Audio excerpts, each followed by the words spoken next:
Welcome friends, in this video we will solve quiz and assignment solution of week 6 in programming Java. So let's start it.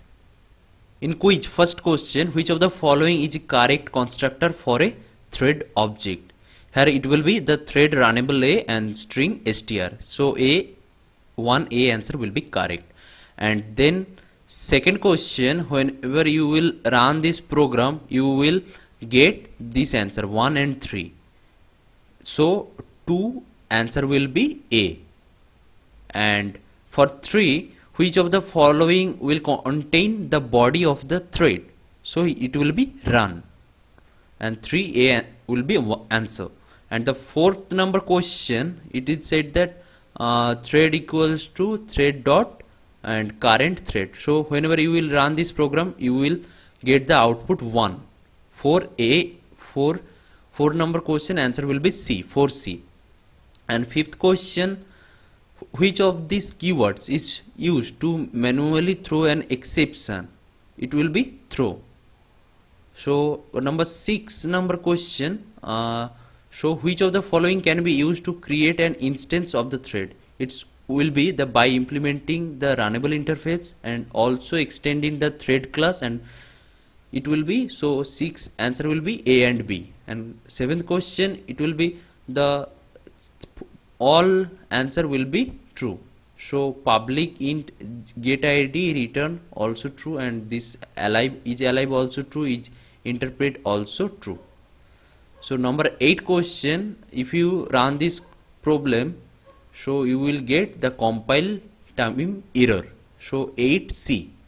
And for 9 question, it will be answer C, joins.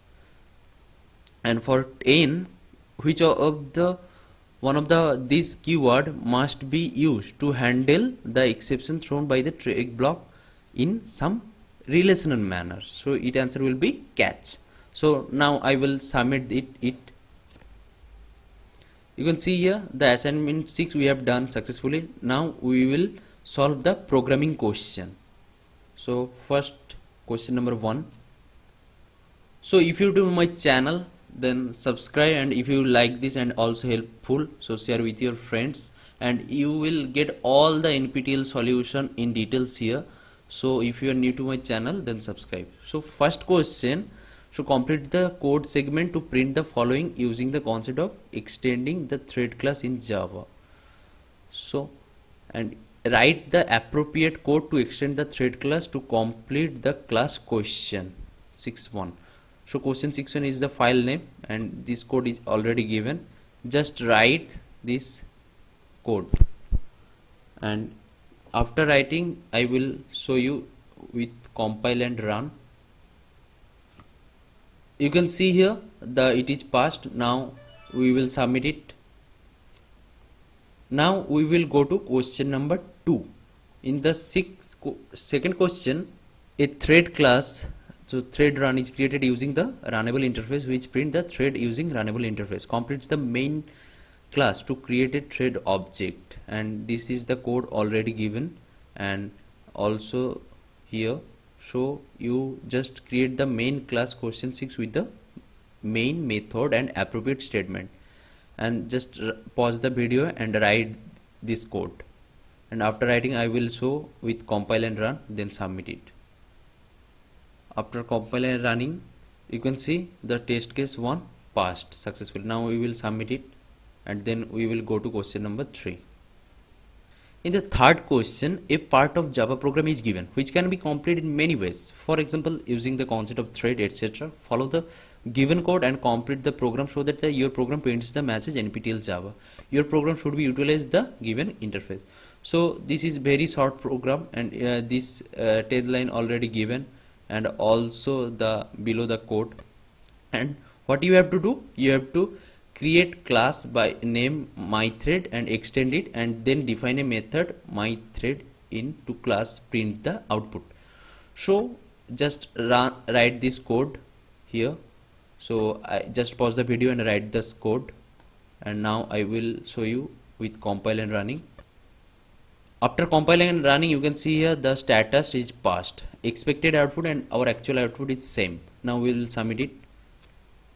After submitting, we will solve the question number 4.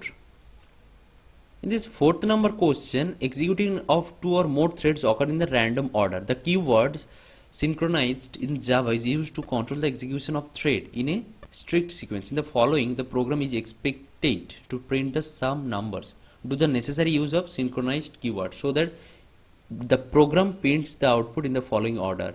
So your printing order will be the same. And this the code is already given, and see this code and just write this code. Just pause this video and write this code, and after that I will compile it.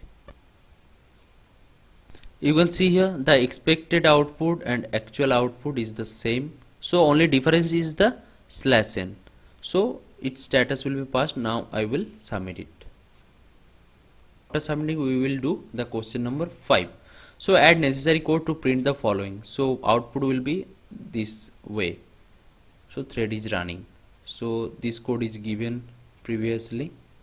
So you have to do only write the necessary code. Just write 2 codes, and below also the code is already given. Now I will pause the video and just pause the video and write this code. And now I will compile and run it. You can see here the expected output and actual output same, the status case passed, and now I will submit it. So it is submitted successfully, and I think you like this video, and if you're new to my channel then subscribe, and if you have any doubt comment below. And we also have a Discord server where many programmers are present, so and they are also online. If you have any problem, not only Java, C, C++, Python, Linux, JavaScript, Node.js, just put your code, and many of them are every time stay online, so you will get the solution or any lines details quickly. So see you in next video.